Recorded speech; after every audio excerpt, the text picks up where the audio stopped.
A proposta nossa de hoje é fazer um caminhar. O que é caminhar? Eu quero caminhar do envelhecimento normal até o indivíduo chegar a um quadro demencial. E quando começar a medicar esses pacientes. Por que eu quero falar isso?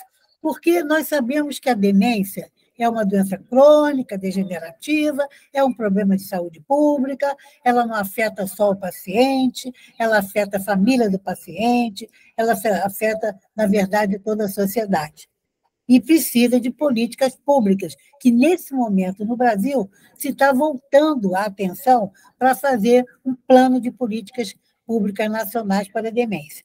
Mas o que eu quero mostrar é que, quando se fala de demência, a pessoa acha que não tem mais nada a fazer, e não é isso.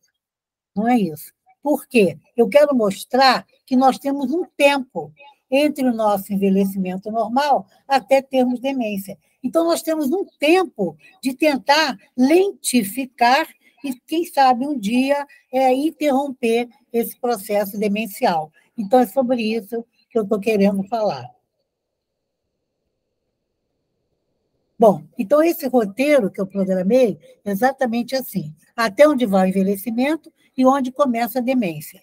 Envelhecimento, e vou trazer para vocês aqui que existe um envelhecimento cognitivo normal, quer dizer, do próprio processo de envelhecimento, mas que não é doença. Existe um declínio cognitivo subjetivo, que também não é doença, e existe o comprometimento cognitivo leve, que também ainda não é a doença. Então, nós temos 3 caminhos que ainda não são a doença. A partir de um determinado momento, é que nós vamos ter a doença da memória, ou seja, a doença da cognição, que é realmente a demência. E aí vamos discutir um pouquinho com vocês quando iniciar o medicamento. Bom, então eu trago para vocês a definição de Simone de Beauvoir, que fala que o envelhecimento é um processo biopsicossocial. E vejam só, ele é um processo multidimensional. Então, a importância de nós termos vários profissionais envolvidos com essa doença, né? Então, mas é um processo multidimensional que vai ter transformações constantes, que podem ser perdas e ganhos. Então, mesmo no envelhecimento, nós vamos ter perdas e ganhos. Então, essa é a definição do envelhecimento que a Simone traz e que eu gosto muito de apresentar.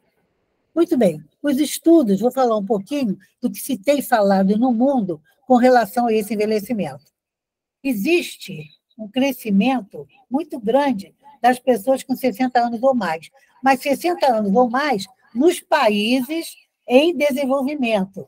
Nos países ricos, nós temos 65 anos como a faixa etária para ser considerada idosa. Vejam só, entre 1970 e 2025, que já está chegando, o aumento foi de 223% dessa população. Então, 694 milhões de pessoas com 60 anos ou mais. Já em 2025, quer dizer, a partir de 2025, nós já temos um total de 1,2 bilhões de pessoas com 60 anos ou mais.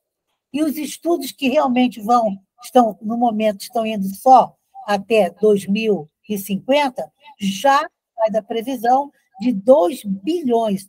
E mais grave ainda, que 80% estão aonde? Estão nos países em desenvolvimento. Ora, por que aconteceu isso no mundo? Aconteceu no mundo isso porque a própria sociedade se deu de presente envelhecer. É um prêmio que nós temos, nós conquistamos isso. E toda essa mudança tecnológica, toda essa busca de querer viver mais, fez com que essa pirâmide populacional, que era uma pirâmide triangular, não está mais com essa forma. Ela está com uma forma de barril. Então, nós temos uma população dos 50, 40, 50 anos para sustentar a base desse barril, que são as crianças, e a parte superior, que são os idosos. Então, houve uma mudança muito grande na pirâmide populacional no mundo. Vários fatores interferiram, vários, mas dois fatores eu não posso deixar de destacar, que é a diminuição da taxa de fertilidade e a diminuição da taxa de mortalidade. Vocês vão dizer para mim, piada, né? Está diminuindo a taxa de mortalidade, apesar da violência, apesar dos acidentes automobilísticos, de tudo isso que está acontecendo, mesmo assim, a tecnologia, o avanço na medicina realmente tem diminuído a taxa de mortalidade. Ora, eu gosto muito de trazer, sempre repito nas minhas aulas, esse desenho. Por quê? É o que a gente fala da longevidade, o desenvolvimento humano, essa busca por essa palavra tão linda que é longevidade. E esse percurso vai do nascimento à morte, não tem jeito. Nós nascemos e vamos morrer. Agora, o que é importante? Que nesse percurso, seja mantido a autonomia, que é a capacidade do indivíduo gerenciar a sua vida, e a independência, que é a sua capacidade de ir e vir. Isso o tempo todo, desde o neném até o idoso, bem velhinho, a gente tenta manter essa independência e essa autonomia. Muito bem, mas para que se tenha essa independência, essa autonomia, nós necessitamos de ter o nosso cérebro funcionando. E nosso cérebro tem uma característica muito interessante. Qual é? Ele é compartilhado, ele é dividido, ele é segmentado por áreas, e essas áreas todas têm função diferente, que nós chamamos de funções corticais, funções superiores. E exatamente essas funções é que permite a nossa cognição. E o que é a cognição? Ela representa todo o nosso funcionamento mental, que implica a habilidade de sentir, de pensar, de perceber, de lembrar, de raciocinar, de formar estruturas complexas de pensamento e a capacidade de produzir respostas a essas solicitações que todo esse mundo, esses estímulos externos nos trazem. Então, isso é que é a cognição, é disso que nós precisamos, é disso que nós temos que manter. E mais interessante ainda, cada um de nós temos uma reserva cognitiva. Nós colocamos, o que nós criamos nesse período todo da vida, nos deixa uma reserva, uma caixinha de reserva que varia de indivíduo para indivíduo. Muito bem, então eu quero falar do indivíduo que tem envelhecimento normal. Esse indivíduo que tem um envelhecimento normal, ele vai à consulta sozinho. E a gente encontra isso, sim. Tem gente que chega, doutora, eu vim aqui porque eu estou com medo de envelhecer, eu estou com medo de esquecer, né? Então, uma característica, ele vai sozinho. Outra coisa, ele está mais preocupado com sua memória que todas as pessoas que moram e convivem com ele. Ora, então ele é capaz de fornecer um exemplo detalhado. Você faz a anamnese e ele vai detalhando, especificando como é esse lapso de memória dele. E mais interessante, que ele sabe, quando ele repete, ele salienta, como eu já disse, então ele sabe que repetiu. Vocês vão ver que é diferente do paciente que tem demência, que não percebe que está repetindo. Ele não, ele sabe que está repetindo. E, como eu disse, pouquíssimas respostas, ele diz que não sabe. E outra coisa muito importante é que, quando nós examinamos um paciente que está trazendo a queixa do esquecimento, nós temos que lembrar que existe um movimento, um sinal que a gente chama sinal da virada da cabeça. Isso é escrito em todos os livros. O que é isso? Você está examinando o paciente e, quando você faz a pergunta, ele vira a cabeça para quem estiver acompanhando dar a resposta. Isso é o sinal da virada da cabeça. Isso é um sinal importante que esse paciente está com a sua cognição comprometida. E não sei, não, aqui não. O indivíduo está no envelhecimento normal, ele vai responder, e até respostas longas, com detalhes até que nós nem pedimos. E pouquíssimas repetições. E toda vez que ele repete, ele ressalta, como eu disse. Então, é uma diferença muito grande nesse sentido. Existem as alterações que são consideradas normais no envelhecimento, alterações da cognição. Por quê? Eu vou destacar aqui duas habilidades. Uma habilidade chamada cristalizada e uma habilidade chamada fluida. Essas duas nós temos que prestar atenção, porque elas vão nos dar uma dica muito grande se esse paciente está saindo do envelhecimento normal. Ora, essa cristalizada, não está falando, cristalizada, depende do que ele aprendeu, depende do processo de educação dele, da aculturação dele. Então, ele vai falar do conhecimento geral, né, de tudo que existe, e o vocabulário dele, o vocabulário já de acordo com a faixa etária dele. Ele não tem déficit, se ele tiver um retardo mental é diferente, mas não tem. E muito interessante, a gente testa aritmética. A aritmética tem que falar as coisas exatas, e aí ele consegue se dar bem. Então, é o que nós chamamos uma habilidade cristalizada, que pode estar um pouco comprometidas nesse envelhecimento normal, mas não é a doença. Já a capacidade fluida, né, as habilidades fluidas, tem a ver com os componentes genéticos, os fatores que ele herdou da sua família, ou se ele teve algum dano neurológico, né, e como é que está, que o envelhecimento dele é biológico. E aí o raciocínio, a velocidade do processamento está mais lento, a habilidade espacial também, mas ele consegue ainda usar estratégias. Pode falhar, mas ainda usa estratégias.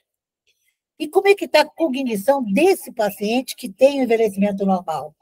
Ele tem uma redução do processamento da cognição. Então, ao receber o estímulo e ao dar de volta a resposta a esse estímulo, ele tem uma lentificação. Então, isso é fisiológico. Ele pode ter uma dificuldade na atenção seletiva, mas, de uma maneira geral, ele está atento, não tem, a atenção dele não está prejudicada.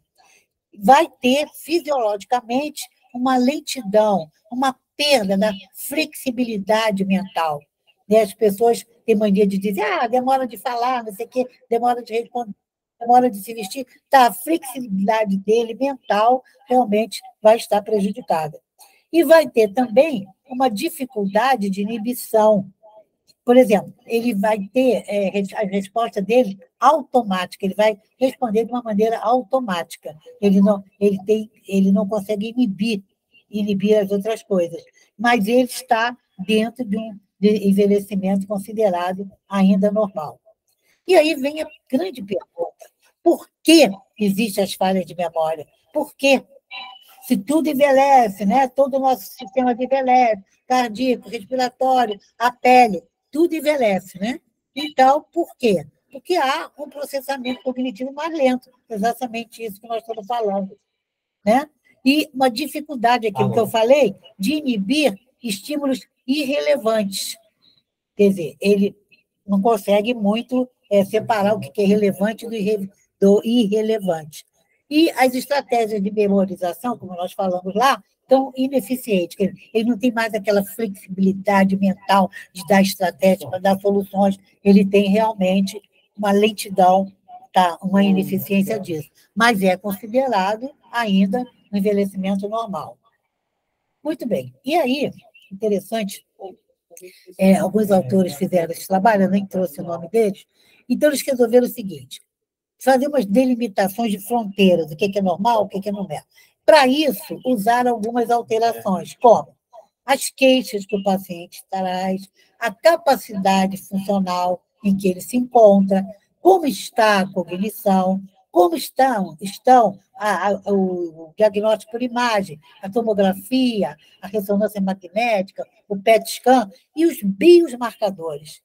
Então, hoje nós temos biomarcadores que nós fazemos o exame do líquor e também o PET-scan, vamos falar até um pouco melhor, e para poder antecipar ou ter um diagnóstico precoce desses pacientes. Embora eu queira dizer já, com relação aos biomarcadores, que não está na moda fazer biomarcador. Eles devem ser feitos quando necessários, porque se nós tivermos uma bagagem de avaliação clínica adequada e alguns exames importantes, como a avaliação neuropsicológica, como a neuroimagem, nós conseguimos fazer o diagnóstico sem necessidade de biomarcadores. Outra coisa também, já que trocou o nome de biomarcadores, nós temos que preparar o indivíduo que quer fazer o biomarcador. Por quê? Porque se nós formos o biomarcador e ele detectar que ele vai ter a doença de Alzheimer, ele está preparado para isso, ou ele vai sair e vai dar um tiro na cabeça. Então, é importante o suporte psicológico para se pedir biomarcadores. Então, nós vamos fazer aqui uma comparação. Vamos pegar essas alterações, essas 5 alterações, e vamos comparar. Comparar com quem? Com o comprometimento cognitivo leve, o CCL. Por que nós vamos comparar com o comprometimento cognitivo leve? Vocês vão entender daqui a pouco, com o decorrer da aula. Mas, de antemão, eu já digo o seguinte: o indivíduo que tem o comprometimento cognitivo leve, a possibilidade dele ter a doença de Alzheimer é de 15% a 25%. Então, nesse trabalho, eles resolveram usar o comprometimento cognitivo leve como parâmetro para comparar. Então, vamos lá. No envelhecimento normal, a queixa está ausente. O paciente nem percebe, ele está tocando a vida dele, fazendo tudo que ele fazia antes, ninguém está notando, ele está... A que ele tem é coisa da velhice, né? Andar mais devagar, aquilo tudo que a gente falou, que ele tem identificado. Já no comprometimento cognitivo leve, ele tem a queixa. E vocês vão ver que até as pessoas em volta também. A funcionabilidade no indivíduo normal, no envelhecimento normal, está preservada. A funcionabilidade no indivíduo que tem comprometimento cognitivo leve também está preservada. Mas eu vou falar um pouco mais adiante, ela é preservada, mas ela é feita com mais dificuldade. Ele não tem tanta facilidade como tinha antes. A cognição já está alterada, o exame de imagem também pode estar alterado, e os biomarcadores estão alterados no comprometimento cognitivo leve. Tudo isso no desenvolvimento normal está preservado e os biomarcadores não estão alterados. Pede para fechar o microfone. Eu fechei já. De todo mundo. Tem gente com o microfone aberto e prejudica um pouco. Então, ficou claro? Então, é muito importante lembrar que existe um envelhecimento biológico, um envelhecimento normal. Bom, e aí, recentemente, se valorizou mais um tipo de envelhecimento. Não se falava disso. Hoje em dia se fala que existe esse declínio cognitivo, envelhecimento subjetivo. O que é isso? Isso não se falava até pouco tempo. Ora, esse subjetivo, o nome está dizendo, ele sente. Ninguém está vendo. Ninguém está vendo que ele está esquecido, mas ele começa a sentir uma dificuldade. Ele começa a ter uma percepção que mudou, que a memória dele não está como era antes. Mas ela não é nem quem vai acompanhando o paciente vai dizer, porque não nota, ele que está falando, mas a gente não sente nada disso, não percebe, ele faz tudo direitinho. E muito interessante que esse envelhecimento subjetivo ele pode ser situado em um período de tempo. Ora, na demência não existe período de tempo. O distúrbio cognitivo é contínuo, né? Aqui não, ele tem um período de tempo. Isso também faz pensar de uma maneira diferente. Outra coisa, existe exemplo de como aparece no dia a dia. Pode ser fornecido. Como é que aparece? Agora eu estou esquecido, eu vou na cozinha para fazer uma coisa, a dona de casa fala muito isso, né? E não lembro o que é. Eu quero lembrar o nome de um restaurante, eu quero lembrar o nome de um artista, eu quero lembrar o nome de um cinema, e não consegue lembrar. Então, isso no dia a dia. Isso aí vai gerar uma ansiedade, sim, a pessoa já fica assustada, porque hoje está na moda dizer que você está com alemão, né? Então, a pessoa que está começando a sentir que ela está esquecendo como é o nome daquilo, o nome do neto, o nome do filme, o nome de um livro. Então, pode haver uma ansiedade muito grande no início em que esse paciente está percebendo que está esquecendo. Então, no envelhecimento subjetivo, ainda existe uma autocrítica para a piora da memória quando comparada com a situação anterior. Então, ele tem a crítica, está acontecendo alguma coisa comigo. Quer dizer, ele pode ter fatores externos determinando isso. Ele pode estar com nível de estresse muito acentuado. Ele pode estar com conflitos familiares, conflitos amorosos, conflitos econômicos. Então, essa vida toda que nós temos agora cheia de conflitos pode estar realmente prejudicando. Mas ele começa a ficar assustado. Se ele não tem fatores externos graves que possam estar prejudicando a sua cognição, ele começa a ficar, ele faz uma crítica disso daí. Bom, então, as pessoas que têm o comprometimento subjetivo, olha só, tem 4,5 vezes chance maior de progredir para o comprometimento cognitivo leve ou para a própria demência. Então, é um sinal de alerta. Antigamente, nós não estudávamos envelhecimento subjetivo. Hoje, nós valorizamos. A maior parte dos indivíduos declina em até 7 anos, demora em torno de 7 anos. Isso não é matemática, é mais ou menos em torno de 7 anos. E a maior parte, não todos, evolui para a doença de Alzheimer. Então, hoje, nós estamos prestando atenção no envelhecimento subjetivo. Nós estamos prestando muita atenção no comprometimento cognitivo leve. Tudo era voltado para isso, até para usar vacinas, medicamentos, para evitar a instalação da demência, que o paciente pulasse a cerca da demência. Mas hoje também nós estamos preocupados com o subjetivo.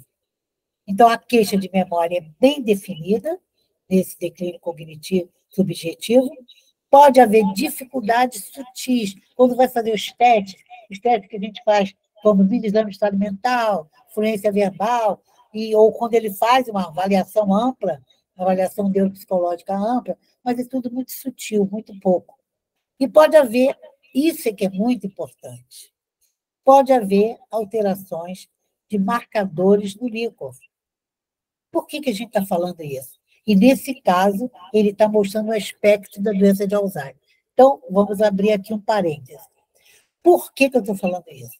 Porque nós sabemos que a doença de Alzheimer, ou a demência da doença de Alzheimer, melhor chamado, ela se caracteriza no aspecto anatomopatológico, que foi o mesmo que Alzheimer descreveu há mais de 100 anos, é a presença placas senis, que são depósitos de substância amiloide, e dos emaranhados neurofibrilares, que são o quê? Dentro do neurônio existem os microtúbulos, dentro dos microtúbulos tem a proteína tal, essa proteína tal, nos pacientes de Alzheimer, hiperfosforiliza e faz o enovelado, multiplica aqueles microtúbulos e destrói a membrana celular e o neurônio é destruído. Então, esses dois mecanismos são os mesmos e são fundamentais. E vocês vão ver que esses dois mecanismos ainda não conseguiram impedir, por isso nós não temos a cura. Mas tivemos um avanço. Quando nós fazemos o PET scan, que entra no grupo dos biomarcadores, eu vejo o depósito da substância amiloide precocemente. E quando nós fazemos o exame do líquido, eu vejo a presença da proteína tal normal e da proteína tal hiperfosforilada. E não, no subjetivo já dá esse resultado, como também vocês viram lá no comprometimento cognitivo leve. Então, temos que prestar atenção nesse envelhecimento subjetivo. E aí vamos fazer aquela mesma brincadeira, comparar o envelhecimento subjetivo também com o comprometimento cognitivo leve. Vejam lá, no subjetivo, a queixa está presente. E também no comprometimento cognitivo leve também. Embora essa queixa está presente dentro do indivíduo, prestar atenção, as pessoas em torno ainda não perceberam, mas ele traz essa queixa. A funcionabilidade está conservada. Mesma coisa lá do envelhecimento normal. E aqui, no comprometimento cognitivo leve, torna a repetir, a funcionabilidade está conservada, mas com dificuldade. Não é tão fácil como antes. A cognição no subjetivo está normal. Eu falei que a avaliação neuropsicológica não detecta nenhum distúrbio grave, nem o CDR também dá uma numeração para ele, mas no comprometimento cognitivo leve já temos alteração.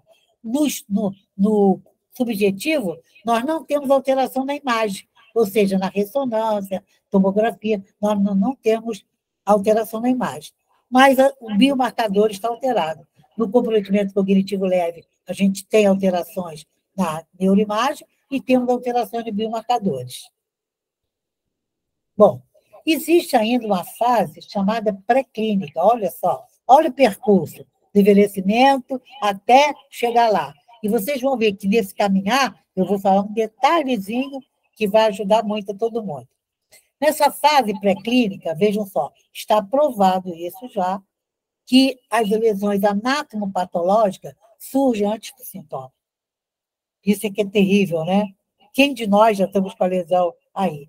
E como é essa lesão? Se eu falei que existe um depósito de substância amiloide, então, no estágio 1, a gente já tem o depósito dessa substância amiloide nos espaços extracelulares para formar as placas senis. Existe maior quantidade no hipocampo, que é o centro cortical da memória, mas existem outros locais do córtex. Mas o indivíduo está assintomático, ele não tem ainda nenhum sintoma. No estágio 2, ele tem depósito da substância amiloide, né? Amiloidose cerebral, mas já tem a neurodegeneração. Então, a gente já tem perda de neurônios. Quando nós pedimos um exame chamado espectroscopia, existe o NAA, o N-acetilospartato. Quando esse N-acetilospartato está diminuído, significa que o neurônio está degenerado. Então, a gente tem uma maneira de comprovar se é uma degeneração de neuronal, não é isso? E claro que esses estudos todos foram feitos também por estudos anatomopatológicos. No estágio 3, ele já tem a amiloidose, a neurodegeneração, e aí já tem o declínio cognitivo. Então, vejam como os estudos cada dia avançam mais e a gente tem ainda uma fase chamada pré-clínica da demência. E aí chega o comprometimento cognitivo leve, onde hoje se tem muitos estudos comparando a evolução, a instalação, a idade, o gênero, tudo está sendo feito em cima do comprometimento cognitivo leve. Ele tem uma perda isolada e progressiva da cognição apresentada como queixa. E todo mundo em volta, o informante confirma, concorda que realmente, papai está esquecendo, mamãe está esquecendo. E se pensava, aqui está falando que a alteração era restrita da memória. Vocês vão ver que não é só da memória. Sem impacto funcional, lembra? Ele aparentemente continua a fazer as coisas, mas com mais dificuldade. E a função cerebral dele, intelectual, está conservada, ele não tem nenhum prejuízo. Então, as alterações cognitivas leves ocorrem em idosos não demenciados. Até agora, eu estou falando em pacientes não demenciados. Ele tem um distúrbio cognitivo leve, que vai se expressar por alteração da memória, mas não só da memória, como se pensava antigamente. Hoje em dia, que sabemos que a função executiva pode estar também comprometida, a linguagem pode estar comprometida, e nós sabemos que o primeiro sintoma, o primeiro distúrbio da linguagem que o paciente apresenta quando a sua cognição começa a ser comprometida é a incapacidade de dar nome aos objetos, que a gente chama de anomia. Então, ele sabe para que serve relógio, mas não chama a palavra relógio. Então, isso é muito fácil da gente testar nos nossos pacientes. E praxia, o que é praxia? A praxia é a nossa capacidade de executar movimentos voluntários que a gente aprendeu. Por exemplo, quando o indivíduo não consegue executar um movimento voluntário, motor, que ele fez a vida inteira, ele tem apraxia, a ausência da praxia. O exemplo clássico que todo livro dá é o indivíduo que fuma. Ele faz vários atos, né? Essa praxia pode ser de vários tipos, pode ser ideomotora, ideatória, né? Então, por exemplo, se eu faço o sinal da cruz, eu tenho estou fazendo aqui um movimento que sempre fiz, então está normal. Se eu não consigo fazer o sinal da cruz, eu tenho uma apraxia motora, que é um ato só. Mas se o indivíduo for fumar, ele precisa tirar o cigarro da caixinha, botar o cigarro na boca, pegar o isqueiro ou fósforo, acender, ele está fazendo vários atos motores. Isso, então, chama apraxia ideatória. tudo isso a gente pode testar. Quando nós fazemos exame neurológico no paciente, nós podemos testar tudo isso. Então, no comprometimento cognitivo leve, ele já está diferente dos outros. Ele não tem ainda o diagnóstico de demência, mas ele já tem um avanço. Ele pode evoluir até em 25%, como já foi dito na literatura. Então, realmente, ele vai ter a função executiva. Eu falei que ele está funcionalmente bem, mas ele precisa de um esforço maior. Ele começa a ter anomia, não dá nome aos objetos, e começa a ter dificuldade de exercer algumas atividades motoras. Muito bem. Agora, outra coisa interessante é que o comprometimento cognitivo ele tem subtipos. Então, você tem o amnésico com domínio único. Quer dizer, quando fala domínio, é a cognição. Quando tem pode ter o amnésico com múltiplos domínios, ou seja, ele tem outras coisas comprometidas, linguagem, outras coisas. E pode ter o não amnésico com domínio único e o não amnésico com múltiplos domínios. Então, isso é só para querer complicar. O que nós sabemos disso aí? Que desse subtítulo, o subtítulo que tem mais chance de levar o indivíduo, e que geralmente é ele, quando o indivíduo tem esse, é o amnésico com múltiplos domínios. Esse é que leva o indivíduo à doença de Alzheimer. E aqui, esse esquemazinho, só para mostrar para vocês, o comprometimento cognitivo leve progredindo para a doença. Olha só, nesse trabalho, eles conseguiram detectar que 38% dos pacientes reverteram. O que é isso? Que não evoluíram para a doença. E 65% evoluíram para a demência. Nós tivemos a oportunidade de, lá no MEQUinho, do Serviço de Geriatria, termos um grupo de pacientes. Esse trabalho, infelizmente, na época, nós começamos esse trabalho há muitos anos, vocês sabem disso, não foi publicado. Mas nós detectamos um grupo de pacientes que estavam conosco com diagnóstico de comprometimento cognitivo leve e que não evoluíram para a demência durante mais de 1 ou 2 anos. Eu me lembro, mais anos até. Eu me lembro que a gente tinha esse trabalho nas mãos, mas naquela época não se falava tanto. A gente começou o trabalho lá muito cedo, em 1987. Não se falava nada disso ainda, né? Então, a gente não teve a maturidade de mostrar isso que hoje o pessoal está falando. Então, há uma esperança de reverter, de parar aí, não pular a cerca, eu costumo falar isso. Agora, qual é a maior chance do indivíduo ter essa reversão? Vejam só. Existe um exame que nós fazemos no líquor, chamado fenotipagem, que é dosar a polipoproteína. A polipoproteína 2, 3 e 4. E durante o período, eu me lembro que nós ficamos todos muito contentes, achando que a APOE4 poderia ser um marcador, que sempre se buscou marcador, né? Para a demência da doença de Alzheimer. Então, se pensou que o APOE4 poderia ser marcador. E são 2 alelos. Então, o paciente que tivesse os 2 alelos AP4, a chance dele ele ia ter, aquele era marcador para a doença. Mas se verificou que não, que pessoas que não tinham nenhuma queixa cognitiva também podiam apresentar. Outros autores começaram a dizer que, na verdade, a doença de Alzheimer ocorria pela deficiência do 2 e do 3. Mas, de qualquer maneira, nós podemos, e fazemos ainda, pedimos ainda, em algumas situações, principalmente em pesquisa, a dosagem do sangue da AP4. Então, se você fez a dosagem do sangue desse paciente e está negativo, então, uma coisa importante. Outro dado muito importante também é que a avaliação neuropsicológica tem que ser feita nesses pacientes, não só a avaliação neuropsicológica, né? Nós precisamos de uma avaliação multiprofissional, nós precisamos da avaliação da fono, da terapeuta ocupacional, da assistente social e a neuropsicóloga para fazer essa avaliação neuropsicológica. Após fazer toda a avaliação neuropsicológica, existe hoje uma tabela que chama CDR, que é a escala de rastreamento da demência, que vai de 0 a 5, mas nós usamos muito de 0 a 3. E o que acontece? Quando esse paciente, quando elas acabam de fazer a avaliação neuropsicológica, elas colocam os dados encontrados na avaliação nessa tabela, que é o CDR.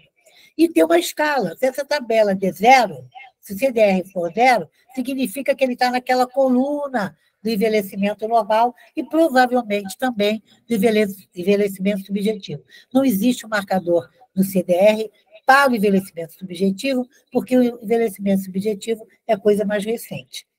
E quando esse paciente tem 0,5, ele entra nesse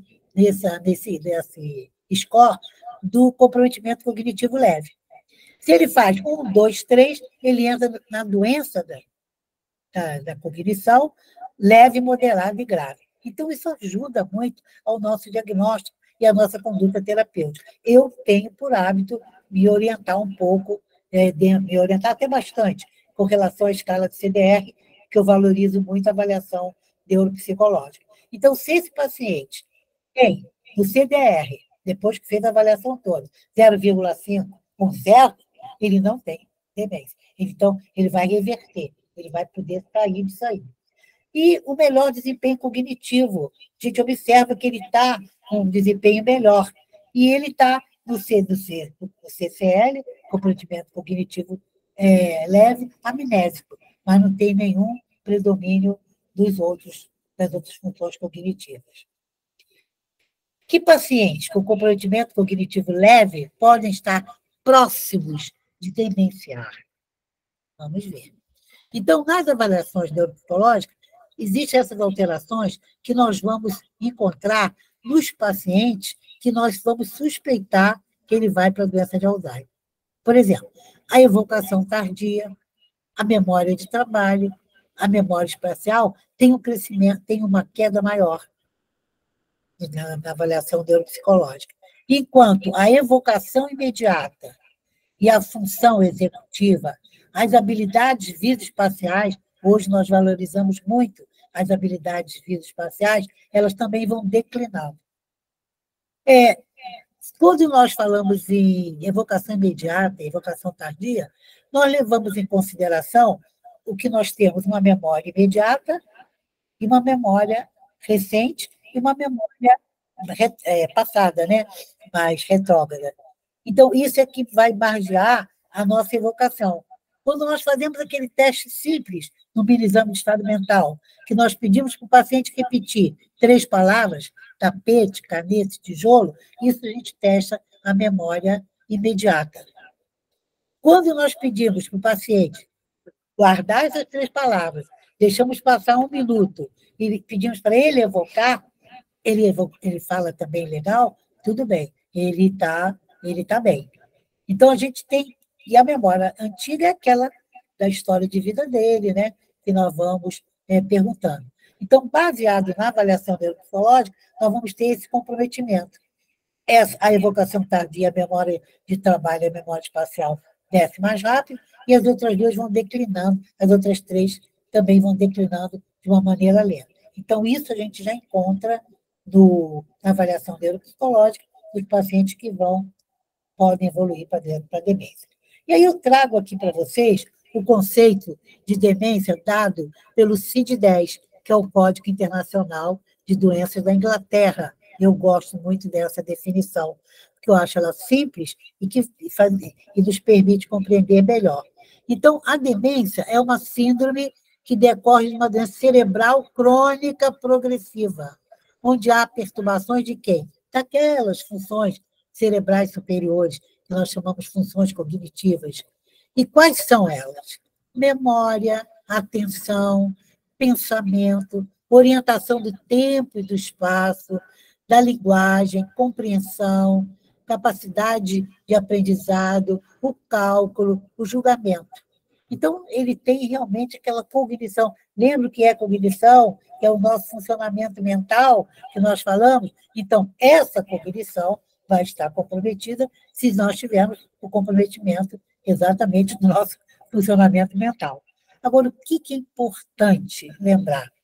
Que quando o indivíduo tem o diagnóstico de demência, ele não tem alteração da consciência, ele não está semicomatoso, ele não está em coma, ele não está obnubilado, ele está lúcido. Quando nós damos os nossos atestados dos pacientes que têm demência, qualquer outro tipo de demência, não só a doença de Alzheimer, nós colocamos o paciente lúcido. Ele está ali, na nossa frente, fazendo tudo, né? Ele está ali. Então, a gente coloca lúcido. Lúcido no sentido da consciência. Isso é muito importante. Por que eu estou falando isso? Porque nós temos que fazer o diagnóstico diferencial com delírio. E o delírio, o que é? O paciente tem alteração da consciência. Então, é muito importante isso, tá? É claro que esse paciente que perdeu a sua cognição, seu funcionamento mental, ele vai ter mudanças, claro, comportamentais, sociais, ele vai ser mais a mesma pessoa. Né? Ele vai ter mudança da motivação, da labilidade emocional, chora, grita, né? E muitas vezes, né, tem a depressão ou antecedendo o quadro demencial ou dentro do quadro demencial. Por isso que a maioria dos nossos pacientes tomam antidepressivo. E conforme o nível socioeconômico, educacional do paciente, a ansiedade, o sofrimento vai existir na fase inicial do quadro demencial. Ele está deixando de ser ele está perdendo as suas habilidades, como nós falamos anteriormente, né? Que tem que ser conservadas e são conservadas ainda no envelhecimento normal. Então, ele sente isso. Então, claro que ele vai ter uma labilidade emocional e vai interferir, esse declínio vai interferir nas atividades de vida diária. Ele vai deixar de se cuidar. Por isso surge o cuidador. Por isso que a gente tem o cuidador formal, que é aquele que faz curso, que estuda, que tem a profissão, que nós estamos brigando para conseguir tornar isso em profissão. Já estava na mão do presidente para tornar profissão, isso não foi aceito ainda, mas a importância do cuidador formal. E a importância do cuidador informal, que é alguém da família, que muitas vezes tinha um relacionamento ruim com esse paciente e que a família impôs, você vai cuidar, você é solteira, você tem dinheiro, você mora numa casa grande, entendeu? Então, há uma interferência muito grande. É uma doença, como eu falei, não do paciente, da sociedade, da família. É um problema de saúde pública, porque esse indivíduo vai deixar de ser ele vai perder toda a sua identidade e autonomia. Lembra que nós falamos lá no princípio? Muito bem. Quais são as principais queixas que acende a lanterninha? Queixas sugestivas de demência. Repete a mesma pergunta, a mesma história, não lembra onde guardou os objetos, esquece o que ia dizer, mas depois aí consegue pegar e falar, esquece nomes, atrapalha-se com o troco, a vida financeira dele acaba e perde-se em trajetos que conhece, chegando a perder dentro da própria casa. E aqui eu trouxe um quadro geral para a gente entender a progressão dos sintomas da demência, da doença de Alzheimer. Então, vejam só, nós vamos falar a partir da pré-clínica, tá? Na fase pré-clínica, o declínio cognitivo é imperceptível, não é isso? Depois, no comprometimento cognitivo leve, nós já temos uma evidência inicial de que há um declínio cognitivo, e todo mundo já está percebendo. Na DA leve, ele está esquecido, familiares e amigos percebem as alterações, a repetitividade, a desorientação, e às vezes a gente tem até no trabalho da pessoa para saber como é que ela está se comportando lá. A moderada, aí ele já está confuso, aí começa a mudar o comportamento, aí vem as alterações psicológicas e comportamentais, ele fica agitado, fica ansioso, ou às vezes fica apático, indiferente ao meio. A moderadamente grave não é mais capaz de lidar com as questões pessoais. Perde totalmente a independência, ele vai realmente precisar de cuidados contínuos, ele não vai mais exercer as atividades instrumentais, nem as individuais, as atividades de vida diária, nem as atividades instrumentais de vida diária. E aí pode ter alterações da senso-percepção.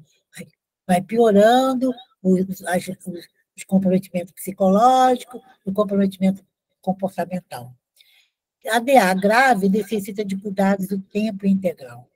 E, geralmente, quando há recurso e quando se tem condições, se faz a internação em instituições adequadas. Ou então, tem que manter o paciente em casa a si mesmo, quando não tem recurso. E, nessa fase, ele começa a ter incontinência urinária e fecal e dificuldade para dormir, né? Ele começa a ter dificuldade para falar, dificuldade para engolir, vai fazer pneumonia de repetição. Então, tudo isso a gente tem que ter cuidado. E na fase grave, ele vai ter perda total do discurso, da locomoção, e aí até a própria consciência começa a ser prejudicada, ele vai ficando muito pouco presente ali, a lucidez dele realmente está indo embora. Aqui eu trago rapidamente para mostrar para vocês o que acontece no cérebro. Vejam, no comprometimento cognitivo leve, você fala assim, não é demência. Não, não é demência. Mas ele já tem, porque o lobo temporal tem 5 lobos.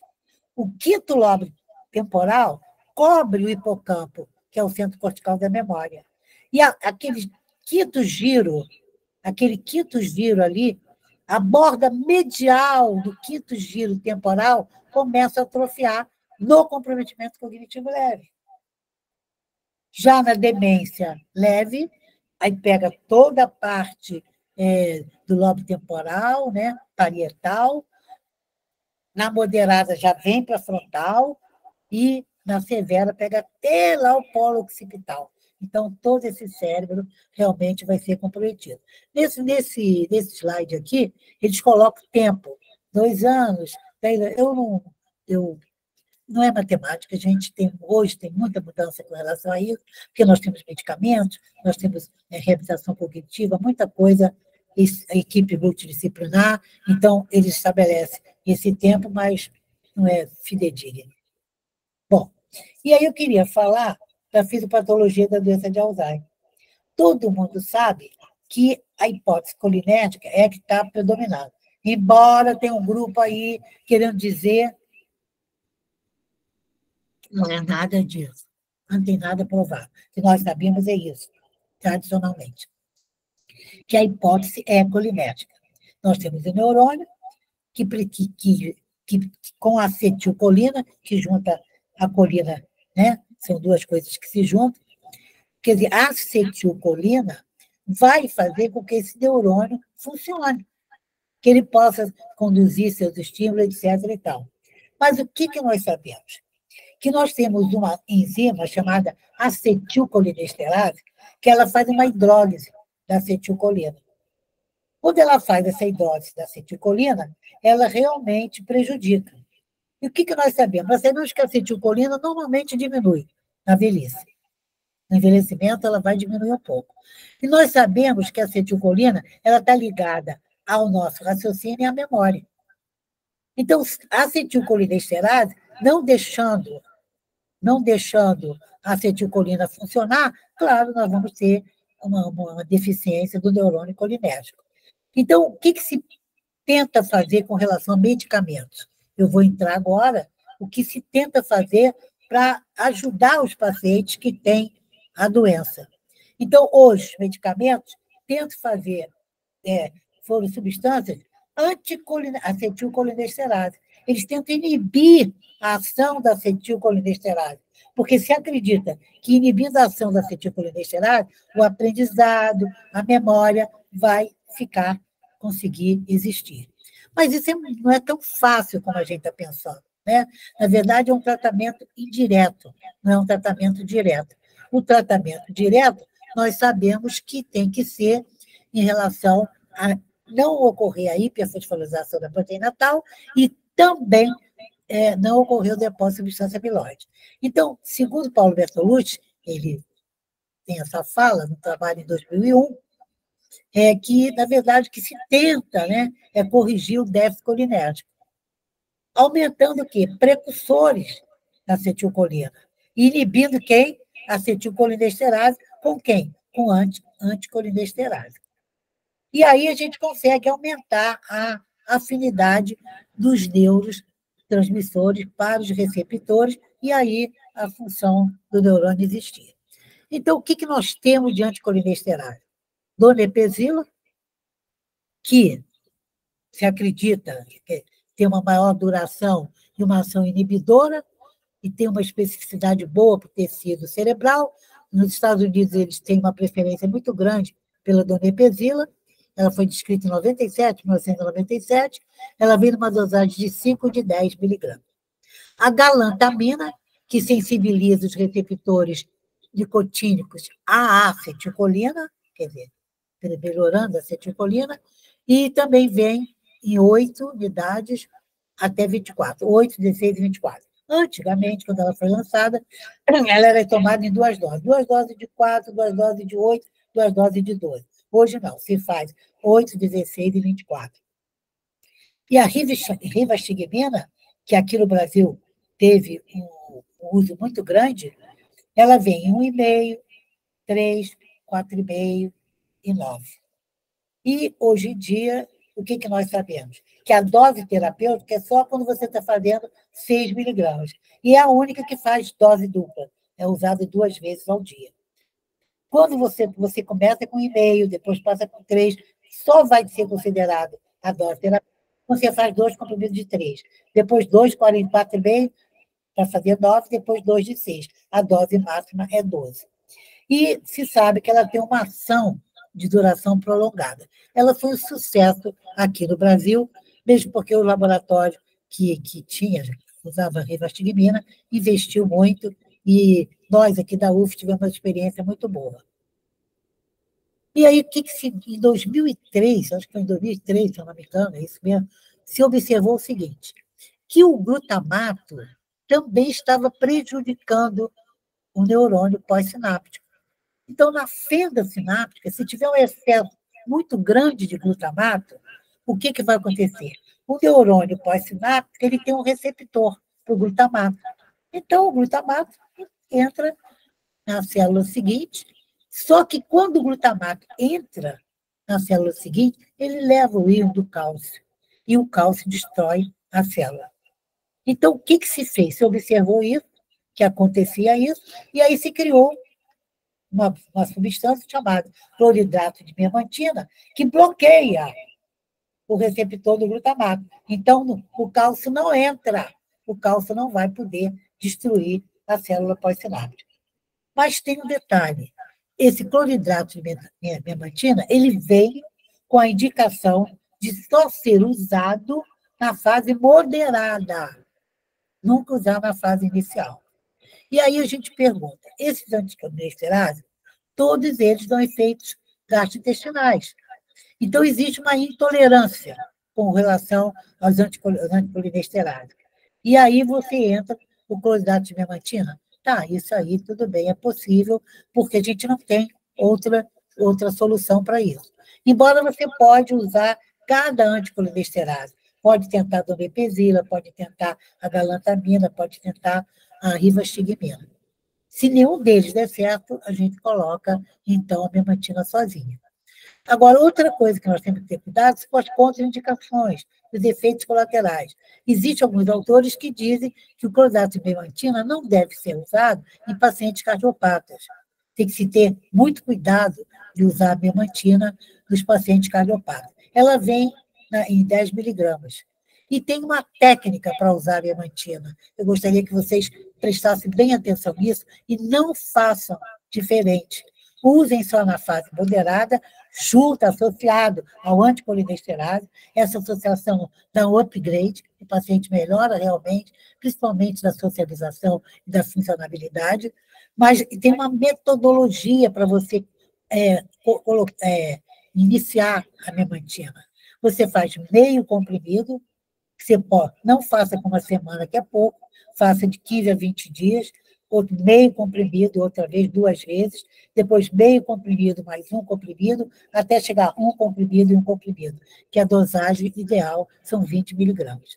Então, você tem que tentar chegar à dosagem ideal dos anticolinesterais e a dosagem ideal da memantina. Mas não tenham pressa, porque é uma doença crônica, progressiva. Se vocês atropelarem, derem um curto espaço de tempo, vocês vão dar efeitos colaterais desagradáveis e vai dar tudo errado.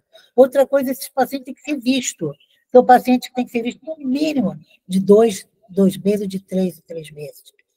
Você não vai ver toda semana, mas você vai ter contato. E como você trabalha, nós temos que trabalhar com a equipe multidisciplinar, nós vamos ter a fono, a psicóloga, a terapeuta ocupacional, a fisioterapeuta, quem estiver trabalhando com ele, dando informações com relação à evolução da doença. Isso nos dá uma garantia muito grande de usar o nosso medicamento. Outra conduta também que nós começamos a fazer aqui, depois foi aprovada, foi uma coisa que começou aqui no Antônio Pedro, nós fazíamos uma subida em escada. O paciente, principalmente com a rivastigmina, que foi a primeira que nós usamos aqui no Hospital Antônio Pedro. Então, quando subíamos o medicamento e ele não tolerava, nós voltávamos. Tentávamos outra vez. Então, o que nós fazíamos? Subíamos cada degrau com uma dosagem. E cada degrau com uma dosagem até chegar à dose terapêutica de 6 miligramas e até de 12 miligramas. Nós tivemos muitos pacientes com dosagem de 12 miligramas, sem 6 miligramas 2 vezes ao dia, sem realmente efeitos colaterais, porque nós usamos esse mecanismo de escada. E tivemos a felicidade de ouvir um canadense dizer que realmente essa conduta estava legal. Eu fiquei muito contente com isso. Bom, outra novidade que veio mexer e com bom resultado foi a presença do adesivo transdérmico da rivastigmina. Mas veja, em 2007, né? Então foi bem depois. O adesivo, ele vem em fio, quer dizer, o perímetro de 5, perímetro de 10, perímetro de 15. Ele tem que ser colocado de 24 em 24 horas. Se o adesivo sair, se completa com outro, até fazer 24 horas. Qual a vantagem do adesivo? Primeiro, ele não usa o trato gastrointestinal. Segundo, ele faz isso aqui, que vocês estão vendo. A liberação é suave e contínua, através da pele. Esse estudo aqui, eles compararam a rivastigmina de 9, né, de 10, a rivastigmina de 10, com a rivastigmina de 6 miligramas. Ou seja, o indivíduo usava oral a cápsula 6 e 6, 12 miligramas dia. E eles compararam com o adesivo de 10, que o adesivo de 5 tem 4,6, o adesivo de 10 tem 9,5, e o adesivo de 15 tem 13,3. Então, eles fizeram a comparação do adesivo de 10 com a rivastigmina na dose máxima, de 6 e 6, e observaram a vantagem que nós temos com o adesivo. O adesivo ele se mantém, essa linha cor de abóborazinha, ele se mantém o tempo todo na corrente sanguínea. Não faz os vales, que todo medicamento oral faz esses vales que vocês estão vendo aí. Então, ele permanece mais tempo exercendo a sua função. Outra coisa, facilita para o próprio cuidador. Você pode botar nele dormindo. Né? Então, há uma vantagem muito grande. O único problema é que ele é mais caro. Mas hoje nós já temos, em nível do SUS, os 3 anticolinesterase e temos também o adesivo, o que facilita, quando nós aqui no Antônio Pedro, nós fornecemos aos nossos pacientes, mas quando os pacientes não são de uma instituição que forneça, há um mecanismo das secretarias de saúde que consegue facilitar, ou então a família entra com uma ordem judicial indo ao Ministério Público, porque realmente esse medicamento é muito mais caro, mas o resultado realmente é bastante satisfatório.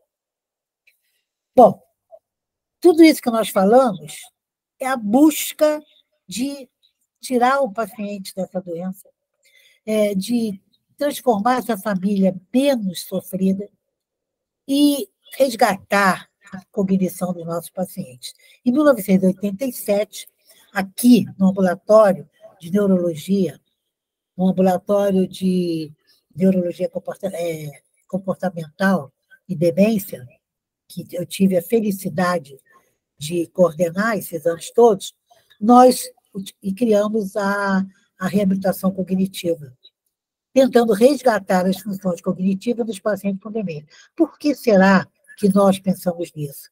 Porque, em 78, eu fiz uma tese do mestrado em dislexia, com avaliação neuropsicológica, avaliação fonoaudiológica e avaliação neurológica. E observei que aquelas crianças tinham a inteligência normal e não conseguiam passar de ano, de jeito nenhum. Por quê? E aí, com a ajuda da fono, naquela época foi Jaceni, lá da Pestalozzi, trabalhava no ambulatório da Pestalozzi, nós começamos a fazer técnicas de estimulação. Fomos pegando o que existia na psicologia, quais as técnicas de estimulação que existia na psicologia, e fomos aplicando nessas crianças com bom resultado. Quando eu fiquei com o ambulatório de neurologia comportamental e demência, eu falei, vou fazer isso com os pacientes com demência, uma vez que eu considero que eles têm inteligência normal. E foi isso que nós fizemos. E com todo um grupo, senão nada disso teria sido feito, nesses anos todos, ela tem uma abrangência biopsicossocial. Então, eu preciso da avaliação psicológica, eu preciso da avaliação biológica, eu preciso da avaliação social. Então, eu preciso de todos os profissionais, todos, assistente social, enfermeiro, todo mundo. E esse trabalho ele pode ser individual ou em grupo. Os resultados em grupo são muito bons, porque socializa. Só que, ao mesmo tempo que nós estamos trabalhando com os pacientes, nós temos que trabalhar também em grupo com os familiares. E essa técnica deu certo. Quem fazia o individual era a psicóloga, a TO, terapeuta ocupacional e a fono, e no grupo toda a equipe entrava. Até médicos também entravam nessa técnica. Eu, inclusive, entrava também. Que técnica nós fomos usar? Técnicas comportamentais que já existiam descritas na literatura. Estimulação cognitiva, reminiscência, trazer o passado para o presente, validação e orientação para a realidade e outras que foram sendo crescidas a partir dessa época. Trazer sempre o paciente para a realidade, com fotos, com dados, e essas dinâmicas, esse módulo, ele faz parte do curso de especialização de geriatria e gerontologia interdisciplinar da UF, os alunos participam, os alunos criam as técnicas, fazem uma representação, nós tivemos coisas belíssimas, montagens maravilhosas na sala da cognição, e no sentido de resgatar, e é uma metodologia, é o único curso que dá, que os alunos do curso fazem parte dessa dinâmica. É muito, muito enriquecedor e dá uma valorização muito grande para todos os profissionais que estão trabalhando com demência. Então, é isso aí que a gente queria falar. Então, nessa ação, porque, na verdade, a equipe é multidisciplinar, mas a ação é interdisciplinar, que é diferente. Eu posso ter uma equipe multidisciplinar, cada um vai lá, atende o paciente com a sua metodologia. A ação interdisciplinar não é isso. A ação interdisciplinar é a integração, é a linguagem, é o pulo do gato que tem que ser dado para todos nós. Um tem que ajudar o outro. Na nossa cabeceira vai aparecer não só livro de fono, livro de medicina, vai aparecer livro de tudo, de política, de tudo. Então, é isso que é a ação interdisciplinar. E isso é uma característica que a Universidade Federal Fluminense, o Serviço de Neurologia, o Serviço de Geriatria, implantou nesse Brasil com excelente resultado. Então, nessa ação interdisciplinar, o que nós queremos? Lembre-se que a família está junto, a família está sendo tratada. Se essa família não está conseguindo adiantar só no grupo, com os outros, ela vai para uma terapia familiar, se reúne e faz uma terapia familiar. Foi criado um ambulatório para os cuidadores, com a coordenação da professora doutora Yolanda Bechar. Então, o cuidador, ele leva o paciente, mas não se cuida. Então, nós abrimos um ambulatório quase que obrigatório. Ele era convidado, essa porta era aberta para ele poder se tratar também. Então, isso é interdisciplinaridade. Então, para o paciente, nosso objetivo sempre foi estímulo, porque o aprendizado pode ser, na verdade, nós chamamos isso, a reabilitação de um retreino do aprendizado. Ele vai aprender as coisas de uma outra maneira, com outras técnicas, para resgatar, porque nós acreditamos que tem áreas que estão totalmente destruídas, tem áreas que estão boas. Então, a gente pode resgatar essas áreas que ainda estão boas. Então, baseado nisso, esse trabalho foi implantado. Então, para o paciente, estímulo, para o cuidador, apoio. E quando a gente faz reunião junta do cuidador com o paciente, eles se descobrem. E aí é o redescobrimento de uma nova realidade. Aí o cuidador vê aquele paciente fazendo algumas coisas, como também a relação do cuidador com o paciente melhora, porque é uma relação muito doída, é uma relação muito sofrida. Ou porque essa pessoa foi muito boa, ou porque essa pessoa foi ruim, e agora eu tenho que cuidar dele. Então, é uma ação interdisciplinar, mas é um processo biopsicossocial. Além de todos os medicamentos que eu falei, nós temos que realmente pensar na reabilitação. E antes de terminar, eu queria trazer aqui dois dados, dois fatos interessantes. Todo mundo está sabendo que pesquisa para medicamentos para Alzheimer cada dia aparece mais. Então, hoje está se estudando muito os anticorpos monoclonais. Então, vários anticorpos monoclonais, eu fiz parte de um grupo da Abras, eu sou diretora científica da Abras do Rio de Janeiro, e nós estudamos 8 artigos com relação a anticorpos monoclonais. Nenhum deles deu resultado satisfatório.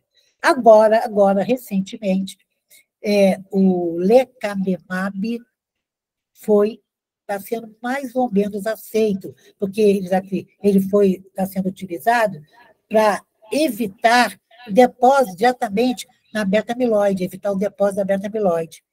Só que ele tem que ser administrado por infusão intravenosa. Ele já foi aprovado nos Estados Unidos agora, em 2023. E está sendo, o laboratório que está trazendo, está tentando aprovar aqui pela Anvisa, mas ainda não foi. Agora, mesmo ele está em riscos. Ele tem risco dando hemorragias em torno de 17%, edema cerebral em torno de 17%, e 70% deixaram o estudo por efeitos colaterais. E está com um custo muito alto, está custando R$138 mil por ano. E, então, existe aí lecanemab na boca, esperando para ver se vai ser usado ou não. O paciente vai ter que ser hospitalizado para usar, porque é por infusão, infusão intravenosa. Então, a gente está na expectativa que os outros realmente não deram nenhum resultado satisfatório. E, para culminar, com relação ao remédio, a última coisa que eu quero falar, o canabidiol, cannabis, a parte medicinal do cannabis, que está uma verdadeira coqueluche, nós sabemos disso, né? Mas que não foi indicado para a doença de Alzheimer. Ele foi indicado para epilepsia de difícil controle. Depois se começou a usar no autismo. Hoje em dia está querendo se usar em tudo. Nós temos um sistema canabidiol no nosso organismo, que não era estudado.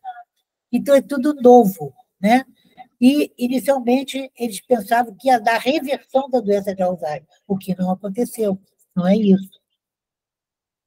E aí tem uma professora da Universidade Federal do Rio Grande do Sul, Nádia, que ela começou a usar para alterações psicológicas e comportamentais, que nós já falamos aqui, que vai ocorrer nesses pacientes.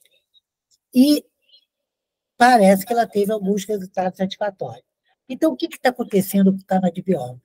Nós temos alguns resultados pequenos, né, pontuais, mas não temos uma linha ainda grande de estudo, né, e que chegasse ao nível 3 de uso em pacientes, com randomizada, né, realmente ainda não é satisfatório. E eu me coloco nessa situação, eu ainda não prescrevo canabidiol. Queira Deus que realmente ele tenha uma solução, um resultado melhor. Eu não prescrevo porque eu tenho compromisso com algumas instituições. Muitas vezes as pessoas não entendem, mas nós que somos professores, quando receitamos um AS infantil, atrás da gente, tem várias pessoas que vão receitar o AS infantil. Então, nós temos essa responsabilidade. A Academia Brasileira de Neurologia não fechou, a Abras não fechou, entendeu? Então, a gente está comprometida com as nossas instituições. Então, nós temos que ter uma moderação. Eu tenho participado, ontem mesmo teve uma live a respeito, eu tenho assistido, eu tenho um grupo que eu acompanho, mas eu fico só lendo, estudando, mas eu não tenho condições de medicar. Muitos pacientes me procuram para isso, e eu sou sincera, eu não posso fazer isso agora, de jeito nenhum. Mesmo porque não tem comprovação científica ainda. E agora, para complicar, saiu uma portaria do Conselho Federal de Medicina dizendo que o canabidiol só pode ser usado nos 2 tipos de epilepsia. E aí, o Ministério da Saúde está querendo liberar para o SUS. Quer dizer, nós estamos ali numa situação de discussão. Tem gente querendo derrubar essa portaria do Conselho Federal de Medicina, o Ministério da Saúde está querendo colocar na rede SUS, mas nós não estamos preparados para usar esse medicamento, mesmo porque é um medicamento muito caro, que realmente só se for dado pelo SUS, realmente, mas tem que ter mais segurança para conseguir isso. Então, com relação a esses 2 medicamentos, eu deixei para falar no final, porque muitos outros medicamentos, tem uma lista de pesquisas que foram feitas e nenhuma ainda conseguiu parar essa doença. Porque só vai terminar essa doença quando, vou tornar a repetir, impedirmos a depósito da substância amiloide, que é o que eles estão pensando que o monoclonal vai fazer, ou impedir a hiperfosfolarização da proteína tal. Enquanto isso, vamos fazer nossos anticolinesterados, vamos dar o apoio familiar, vamos fazer a reabilitação cognitiva, tratar esse paciente como um todo, ver todo o aspecto biológico, psicológico, social, onde ele está inserido, para que ele possa ter, e levá-lo também a cuidados paliativos, na sua fase mais avançada, para que ele possa ter um final, se ele chegar à morte, chegar de uma maneira melhor. Concluindo, então, quando começar a usar? Então, vejam aqui, quando o paciente está com envelhecimento normal, nem pensar, mas quando o paciente tem o distúrbio cognitivo subjetivo, não se deve usar nenhum anticolinesterável. Se ele tem um comprometimento cognitivo leve, também não se deve usar. Aqui tem uma grande discussão, porque se o paciente apresenta o hipocampo com atrofia, ou já apresenta a atrofia da borda medial do quinto giro temporal, se discute se vale a pena entrar com anticolinesterável ou não. Mas oficialmente não é indicado. É indicado começar na demência leve e na demência moderada associar a memantina, na moderada grave também, na grave também. E aí vem a grave. E aí nessa vai se discutir. Lembra como é que o paciente está? A consciência dele já está totalmente comprometida. Será que ele tem ainda algum benefício? E aí a gente decide retirar ou não. Vai depender do profissional, da experiência que ele tem, da relação com a família. E traz esses pacientes no cuidado paliativo. Em que momento? Porque a gente pensa que o cuidado paliativo só deve ser iniciado na fase final de uma doença terminal, de uma doença que não tem cura. Não. O cuidado paliativo ele pode ir acompanhando o tempo todo, que são cuidados que vão preservando a integridade do paciente sem que ele seja muito agredido. E, como eu falei, o uso associado do anticolinesterásico com a memantina tem mostrado uma eficácia boa. E eu termino com essa frase. Essa frase, uma senhora portuguesa, seu marido era português, lá para 1987, 88, 89, lá no Antônio Pedro, no anfiteatro do ambulatório do Antônio Pedro, ela falou essa frase. Eu copiei essa frase. Mas, infelizmente, eu não coloquei nem o nome dela, nem o nome do marido dela. Essa frase tem me acompanhado. Quem me assiste minhas aulas, quase sempre eu termino com essa frase, que eu acho que ela é fundamental.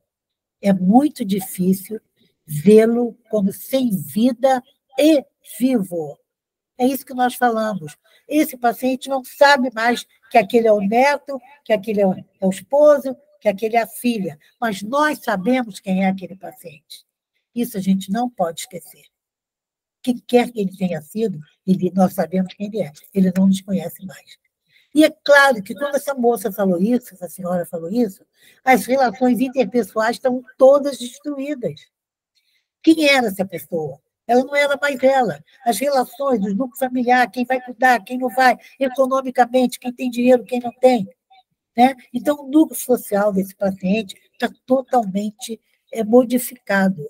As famílias estão modificadas, os recasamentos estão aí. Quer dizer, quem vai cuidar? A gente tem idoso tomando conta de idoso. Então, precisamos de cuidador formal. Ajudem nessa campanha de tornar a profissão, como tem técnico de enfermagem, técnico de ter técnico de laboratório, ter técnico também de cuidador. E eu queria terminar dizendo o seguinte: para mim, demência não é o fim. Para mim, demência é o início de uma nova etapa do núcleo familiar desse paciente e é uma nova etapa do país. O país tem que assumir isso. E a gente está brigando para esse plano de demência que está lá em Brasília realmente seja fechado e completado e que a profissão de cuidadores também, e que a gente consiga realmente fazer essa mudança, que é um problema de saúde pública. Quero convidar vocês para assistirem a primeira conferência livre sobre demência, que vai ser no dia 6 de maio, agora. Eu tenho mandado para as pessoas. Por quê? Porque a Conferência Nacional do Idoso, o Conselho Nacional do Idoso, vai fazer a Conferência Nacional, desculpe, Conselho Nacional de Saúde vai fazer a Conferência Nacional de Saúde e permitiu que tem as conferências municipais, que tira delegado, estaduais, que tira delegado, que vai para a nacional. Tudo bem, já fizemos muitas vezes esse percurso. Mas eles liberaram e chamaram de conferência livre. E as pessoas escolheram o tema. Tem tido várias, de nutrição, várias. E nós vamos fazer, a Abras vai fazer a de demência. E está marcada para o dia 6 de maio. Procure saber, quem não conseguir receber essa informação. Muito obrigado, boa tarde, estou liberada livre para perguntas. É isso.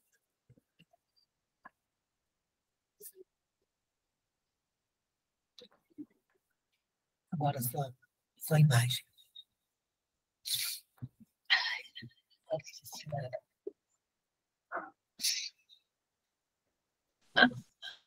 Vilma, Oi. tem uma pergunta. Não é pergunta, mas eu queria só comentar. Fez uma informação brilhante. E, como sempre, você tanto falou do aspecto como um todo. Então, não só a abordagem clínica, mas a abordagem social desse paciente. Isso é algo importante. E, na realidade, você frisou bastante isso, que o paciente ele não é o único doente ali. Você tem a família em volta. E, muitas vezes, a família acaba adoecendo junto. Ou porque não tem estrutura para cuidar desse paciente, não é só a estrutura monetária, financeira, estrutura até emocional. Como você mostrou essa última frase dessa senhora, né? Era esposa de um paciente. Como é difícil vê-lo sem vida vivo. Sem vida e vivo. Sem vida e vivo. Realmente. É uma coisa que marca muito, e a importância, né? E a questão do que se pode, o que se pode fazer para prevenir, para melhorar esse desfecho. Isso é algo que talvez você possa falar um pouco mais aí para a gente. O que a gente pode fazer para diminuir o impacto desse desfecho da questão do envelhecimento? É claro que envelhecimento todo mundo quer ficar velho, só não fica velho e vai antes. Quem morre? Olha só, Zelina, muito obrigado. É o seguinte, quando o paciente te procura, quem é esse paciente? Eu costumo dizer o seguinte, o que caracteriza o geriatra? Eu gosto de dizer isso porque eu tenho inteira liberdade, eu tenho formação nas 3 áreas. Eu tenho formação em neurologia, geriatria e psiquiatria. Então, eu me sinto inteiramente à vontade. O geriatra, quando olha uma pereba no pé, ele não vai ficar preso à pereba do pé. De quem é o pé? Então, é esse raciocínio que a gente deve fazer. A medicina é biopsicossocial, a medicina é a especialidade mais social que existe. Bate na nossa porta 80% problema social, 20% doença. Eu vou morrer falando isso. Então, você tem que pegar quem é essa pessoa. Você precisa de um assistente social, você precisa de um psicólogo. Quem é? Que estrutura é essa? Qual é o arranjo dessa família? Quem era aquela pessoa que adoeceu, gente? Quem era? Então, entendeu? Ele disso, fazer um estudo social desse núcleo familiar e quem vai ficar. Quem vai ficar tomando conta? Quem vai ficar responsável? Como é que vai ser o dinheiro?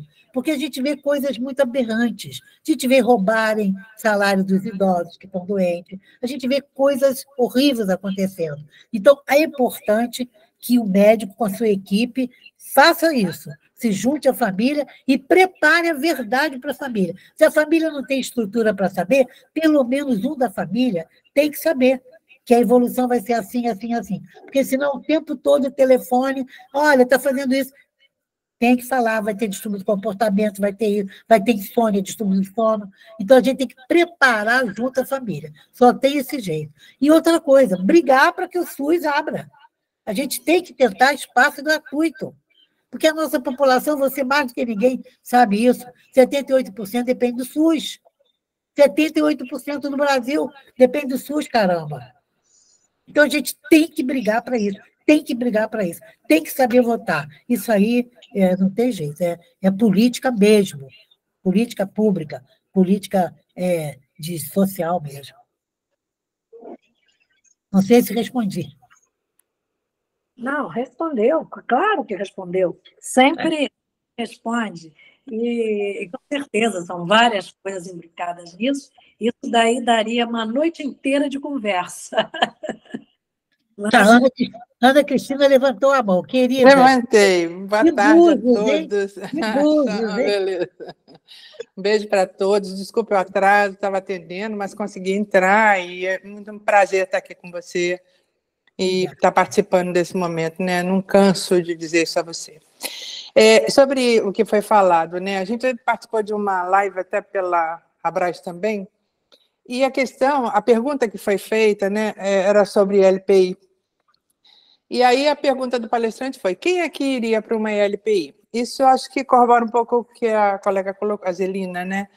Quer dizer, a gente, quando vive o problema, ninguém planeja, ninguém pensa, né? E eu fui a única pessoa na live que levantou a mão e falou: eu vou para uma LPI. O palestrante falou assim: tem que ter muita coragem e tal. Eu falei: não, é porque a gente trabalha com isso, é mais fácil a gente tomar decisões nesse sentido. Porque depois, quem vai tomar a decisão são os familiares. Em tudo, não é só entuba ou não entuba. Ontem eu participei de uma discussão sobre isso, né? Aí chega aquele médico e fala assim: entuba ou não entuba? No momento em que você está fragilizado, aí é o que você falou, se colocar no lugar daquela pessoa, que é uma pessoa, se esqueceu, se tem as limitações, você sabe quem ela é. E se não sabe muito, porque não viveu muito com seu familiar, busque, né, um pouco da história dele, através de alguém, né, nem que seja de fotos, né? A gente trabalha com família e vê isso. Então, eu queria te perguntar, desculpa pelo atraso, talvez você já tenha feito essa abordagem, se não fez, queria que você falasse um pouquinho, porque eu acho muito importante. Tendo em vista todas essas demandas dos pacientes, como é que fica a questão do tratamento não farmacológico? Pendurar no remédio é mole, né? Eu vejo isso com crianças autistas e vejo isso com pessoas com outros problemas. Então, a gente fica querendo uma fórmula, um remedinho, até na vida da gente mesmo, né? Para poder acalmar. Não tem. Você colocou muito bem e parabéns pela maneira como você abordou. Mas, assim, em termos de não farmacológico, às vezes, administrar uma situação que é considerada, que vai demandar um outro problema daqui a pouquinho, como é que esse familiar, às vezes, não tem condições emocionais, físicas, enfim. E aí a gente fica achando também que o não farmacológico é só a equipe multidisciplinar, né? Aliás, eu lembrei do transdisciplinar, quando você capacitou aquela turma lá no hospital, que a gente trabalhou junto lá, e eu saí daquela sua especialização. Então, é legal colocar isso para os familiares, né? Vi alguns aqui. E, assim, o que eu posso fazer se eu não entendo de fono, se eu não entendo de medicina, se eu não entendo da psicologia, e na hora tudo que eu quero é pegar o meu pai e minha mãe, jogar pela janela e ir embora para minha casa, viver minha vida, né? Então, falar um pouquinho disso, Vilma, eu acho que vai ajudar bastante. Olha só, eu vou falar uma coisa aqui que muita gente não vai concordar. Primeira pessoa que nós temos que convencer que a reabilitação cognitiva é boa é o próprio médico. Infelizmente, eu sou médica, gente. Zelina, eu falo isso, sabe, são mais de 50 anos de medicina. A resistência que nós temos, porque nós não temos culpa, a nossa formação foi errada. Isso, hoje em dia, graças a Deus, os alunos que estão saindo, os residentes, já têm outra cabeça, né? Jamaci está ali de mão levantada. Eles já mudaram. O Hélito, por exemplo, que está aí, é um exemplo disso. Ele não é aquele cardiologista fechadinho na caixinha, né? Então, primeira coisa, convencer o médico de que a reabilitação existe, que é boa. Porque ele vai ajudar muito nisso. Porque, infelizmente, o obrigado doutor existe. Então, infelizmente, a população coloca no médico aquele sistema que a gente não quer mais, que ele está na equipe, ele não é o dono do saber. Ele é responsável pelo ato médico, isso é nosso. Mas ele tem que dividir. Quantas vezes, em minha opinião, hein, Jamaci, morreu na praia? Quantas vezes nas nossas reuniões? Então, primeira coisa, quem é o médico que está cuidando? Doutor fulano? Tá. E aí abrir espaço. Eu tive uma vez, uma fono falou assim para mim, eu vou falar com o doutor fulano, o doente melhorou tanto. Eu falei, não fala, porque ele não acredita. Eu tive que falar isso, porque ela ia se decepcionar. Entendeu? Porque, então, é importante. Hoje mudou bastante. Então, qual é o papel da fono? A gente tem que explicar, fazer a família entender isso. Não tem remédio para cura, mas vai te ajudar, você vai ficar bem, ele vai melhorar, ele vai engolir, ele não vai engasgar, ele não vai ter pneumonia, ele não vai viver dentro do hospital. E outra coisa que você está falando aí, instituições de longa permanência não tem suficiente em lugar nenhum para o paciente pobre. Vai para a instituição de longa permanência quem tem poder aquisitivo, ou que tem algum convênio que permita. A verdade é essa. E muitas delas não conseguem dar devida atenção aos pacientes. Então, a gente tem o Fórum Nacional. Existe um trabalho maravilhoso que é feito com relação às instituições de longa permanência. Está se trabalhando no sentido de melhorar tudo isso. Inclusive, hoje eu soube que o ministro da Saúde está muito preocupado, foi ministro da Saúde, não, Direitos Humanos, está preocupado agora com as instituições de longa permanência. Quando foi se falar com ele para dar atenção aos conselhos municipais, que são uma briga danada, ele falou que ia dar atenção agora às instituições de longa permanência. Tudo bem, vamos asilar todo mundo? E o convívio familiar? A gente precisa descobrir uma nova realidade, quando eu botei ali o paciente junto com a sua família. É isso. Então, é um estudo difícil, todo mundo tem que estudar, todo mundo tem que acreditar, todo mundo tem que se interessar. Porque remédio para todo mundo não tem, instituição de longa permanência para todo mundo não tem, dinheiro. Então, é isso aí. Jamaci está com a mão levantada. Bom, Vilma, está me ouvindo? Estou ouvindo bem. Tá. Bom, o que eu vou falar é realmente relembrando o bom tempo que nós trabalhamos juntos. No Hospital Antônio Pedro, eu sou Jamaci, neuropsicóloga da UF. Infelizmente aposentada. Neuropsicóloga.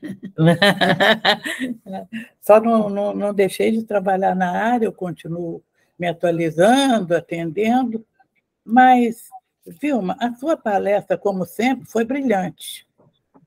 Tá? Mas, ao lado de todo esse caminho que nós trilhamos, e 20 anos, 21, fomos juntas que nós trilhamos. Muita coisa a gente criou desde o primeiro momento, que tinha uns papéis da avaliação neuropsicológica, depois chegou num ponto que nós montamos todo um protocolo para o Antônio Pedro, né? Então, não posso dizer que não houve avanço, só que a gente trabalha com idoso, que é um segmento além de outros segmentos também que são deixados em segundo plano, o idoso, por ser o final de vida, a expectativa é de morte. A expectativa não é de vida mais. Então, há uma tendência em se investir menos. Aí, por um lado, a própria questão do idoso, com familiares, com o cuidador, e com a falta de conscientização, que, embora a gente lute muito, você sabe que ainda não é assim uma coisa disseminada, não é? A grande modo, apesar dos grandes avanços que tivemos aí, foi muita luta, né, Vilma? Foi muita luta. Em questão de políticas públicas, às vezes aí que a gente fica mais desanimado ainda, porque se você pensar nos hospitais, não é? Na própria rede pública de saúde, é uma lástima, não é? E a coisa vai surgindo sempre mais para excluir. A gente não sente todo o movimento para a interdisciplinaridade, que ainda é coisa muito rara, até se aceitar a presença, no meu caso, né, de um neuropsicólogo numa equipe de saúde, uma coisa rara, né? Não se aceita bem. Então, tem a questão profissional, tem a questão também do profissional mal preparado, tem as questões institucionais, e tem as de política de saúde. Não é? Então, ao mesmo tempo que eu te parabenizo com muito carinho, né? A minha mentora, né, do meu editor, do meu trabalho, né? Eu queria compartilhar isso, a grande preocupação que a gente fica em relação à área que nós tanto gostamos de estudar, porque ela é envolvida por pessoas que estão numa fase da vida, né, dentro do próprio ciclo do homem, nascer, viver, morrer, mas elas estão numa fase mais delicada, porque ficam mais frágeis, porque ficam mais limitadas. Né? Assim, quase que falou. Muito obrigada, Jaceni. Eu queria agora... Muito obrigada, Jaceni. Foi muita coisa boa junto. Eu queria agora abrir a fala para uma pessoa de Maceió, Betânia Jatobá. Betânia, vai, Betânia. Que prazer te ver. Abre o microfone. Abre o microfone. Betânia, abre o microfone. Oi, tá me ouvindo? Agora eu estou. Vilma, primeiro dizer que é uma honra, eu estou aqui engasgada, emocionada. Maceió. Parabenizar, gente, olha, queria nós no Brasil, nos outros estados, ter uma pessoa como a doutora Vilma Câmara. É uma pessoa que nos apoiou, o que eu aprendi, eu tenho vontade eu queria que você me permitisse de eu passar 15 dias, eu fui aí ao seu estado, fui a Niterói, você me hospedou na minha casa, na sua casa, e dizer assim, do meu encanto, da minha paixão e da sua lucidez e a sua competência de falar com tanta... É impressionante, você nos impressiona, eu fico triste, eu queria que tivesse mais gente aqui, eu divulguei, mas você sabe que todo mundo tem suas ocupações, né? Ou é questão de prioridade, mas eu quero te dar os parabéns, Vilma. Você é encantadora, você é um exemplo para o Brasil. Eu senti muito a sua ausência na última conferência, no encontro da Brás, e tudo que você falou, você não precisa nem ir, parece até que você estava lá. Tudo que você falou a respeito da questão de utilizar aquele medicamento aí que está na onda, né? Doutor Bertolucci falou com muita... A mesma coisa, parece até que você assistiu, né? Então, assim, eu fico muito envaidecida, muito orgulhosa da sua amizade, de estar aqui com pessoas de outros estados. Eu, só para finalizar, quero lhe dizer que eu continuo militando como voluntária na Brás e estou presidente do Conselho Estadual do Direito da Pessoa Idosa. E estamos assim otimistas, porque o novo ministro, né, o novo ministro que está aí, me refiro mais ao secretário nacional do Direito da Pessoa Idosa, que é um professor da USP, é gerontólogo, e a terceira pessoa que está na coordenação da política do idoso é também uma pessoa que foi da área, tudo gente que está envolvida e tem compromisso. Então, a gente fica otimista achando que as coisas vão melhorar. Mas eu quero depois telefonar para você, como eu faço de vez em quando, né? Peço ajuda a você. Você ajudou nos cuidados da minha mãe, quando você esteve aqui de forma voluntária. Mas, enfim, é tanta coisa, assim, e pedir desculpa aí às pessoas aí pela minha fala emocionante, mas eu estou, assim, muito feliz. Eu ganhei o dia, a noite, o mês, a semana, por ter lhe ouvido. Você é fantástica.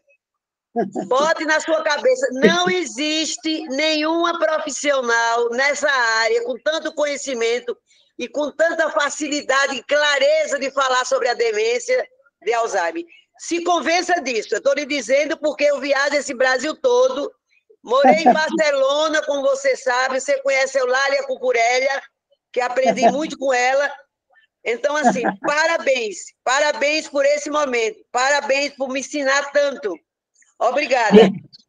Betânia, olha só. Você está me provocando.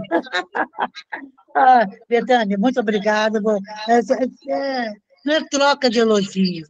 São pessoas que fizeram o Brasil chegar aonde chegou nesse momento, e você está nesse grupo. Realmente nós lutamos muito em nível de ministério, em nível de tudo, tudo.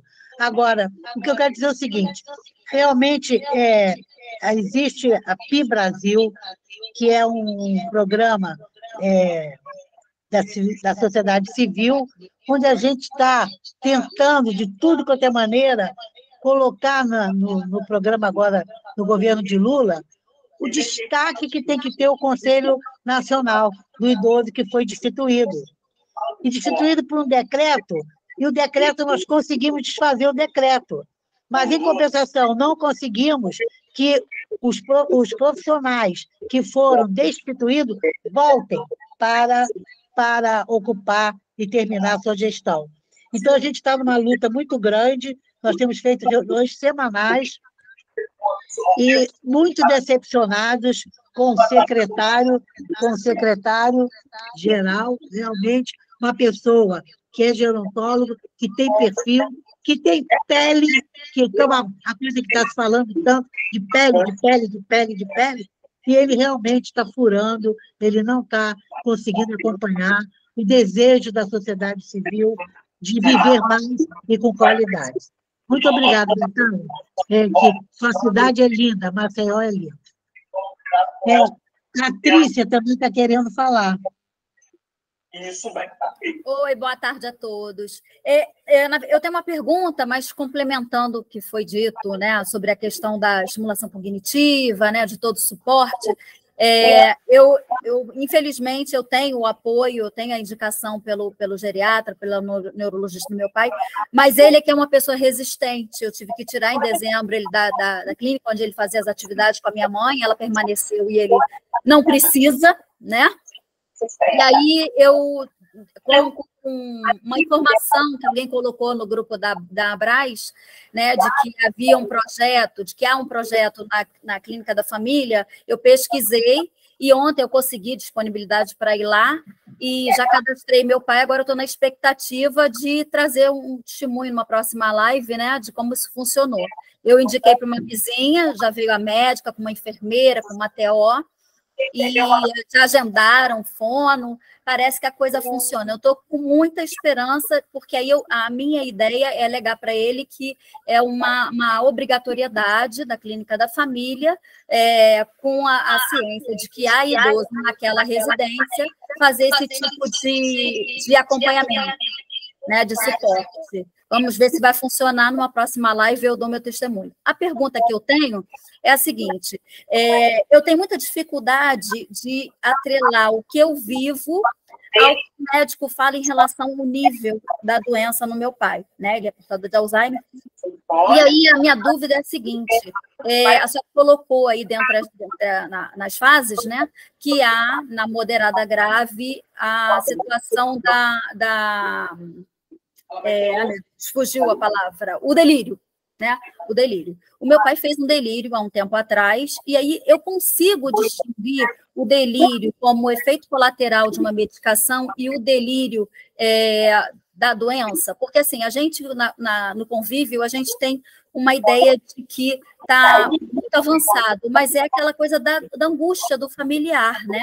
À medida que a pessoa vai avançando na doença, dá aquela sensação de que está indo ladeira abaixo, como a gente fala, né? E aí a gente fica um pouco perdido, onde aquilo é um efeito colateral de remédio, onde aquilo é uma situação emocional e onde aquilo é da doença.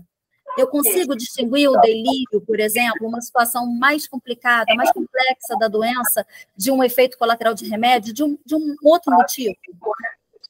Patrícia, deixa eu só abrir um parênteses aqui, é o seguinte, uma coisa que eu deixei de falar é a atividade física. A atividade física, hoje, nós colocamos na receita, no final da receita, a gente coloca praticar atividade física regular. E, hoje em dia, nós sabemos, a Universidade Federal do Rio de Janeiro, um grupo muito bom, estudando a parte de neurociência, eles descobriram uma substância chamada irisina. A irisina, ela é liberada no músculo esquelético e vai ter uma ação protetora no cérebro. Então, aqui no Brasil, aqui do nosso lado, aqui no Rio de Janeiro, foi descoberto isso. Agora descobriram uma outra, lâmina B1. Então, eles estão com um trabalho maravilhoso com relação à cognição e essas coisas.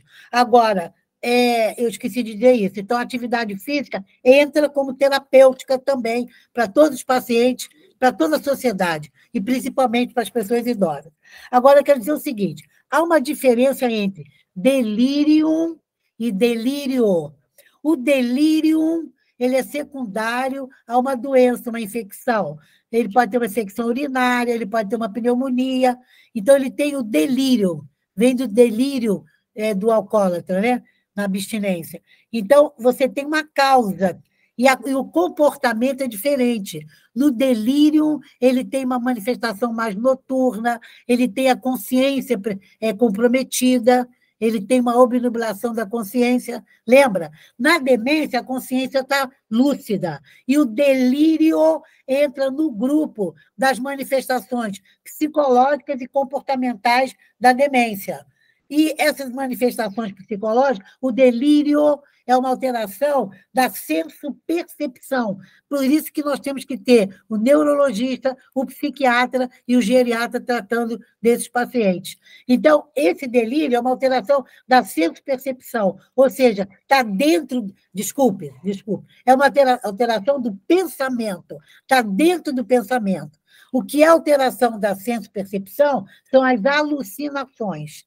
Então, esse paciente está lúcido e está delirando. Robô, está me perseguindo, a televisão está falando comigo, entendeu? Mas ele não tem nenhuma intercorrência clínica. Isso a gente encontra nos doentes esquizofrênicos, nos doentes psiquiátricos. É o delírio.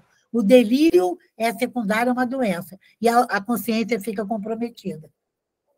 Certo, entendi. Está ótimo. Muito obrigada. Sim. GDN também quer falar. GDN. Saiu o GDN?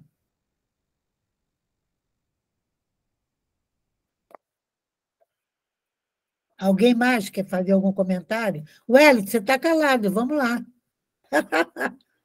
GDN, eu acho que vai voltar, ela está com a mãozinha levantada. Enquanto isso, vamos escutar um pouquinho, Wellington. Eu tenho uma companheira aqui ao meu lado que me perguntou se essa é minha professora. Eu disse que sim, claro, né? Afinal, aluno, né? Sempre. E eu queria compartilhar da opinião da doutora Betânia Jatobá, que eu também procurei saber aqui se essa aula estava gravada, porque essa aula tem que servir para muita gente. E eu fico impressionado com a capacidade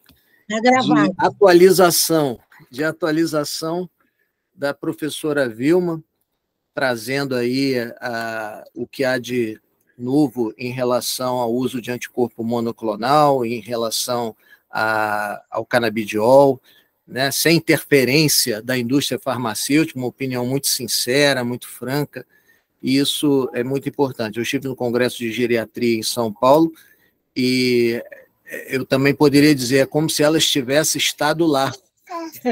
Trouxe a mesma informação, né? Ou seja, a minha participação aqui hoje foi muito, muito importante. E a geriatria é uma especialidade muito interessante, porque ela vem acompanhando a sociedade, o envelhecimento da população. E aí ela trouxe para a gente essa sistematização do atendimento ao idoso a partir de uma avaliação clínica para uma avaliação funcional, né? E especialmente biopsicossocial. Então, isso trouxe um ganho muito grande para todos nós que lidamos com o idoso, não só o geriatra, mas isso é um conhecimento a ser expandido a todas as outras pessoas de outras especialidades. E gravar muito bem que a demência ela passa por não só as alterações cognitivas, mas qual o impacto que ela traz na vida da pessoa, em relação às atividades de vida diária, atividades básicas e atividades instrumentais de vida diária. Então, todos os médicos precisam aprender a fazer essa avaliação até para saber encaminhar esses indivíduos.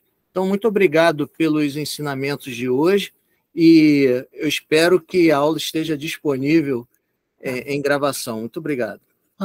Obrigado, Wellington. A aula está disponível e eu queria dizer o seguinte, esse paciente deixa de ser um indivíduo. Então, ele depende de tudo, a vida dele toda, como você falou, não é só a cognição, é tudo que ele construiu na vida, de bom ou de ruim, não importa. Tudo isso está modificado.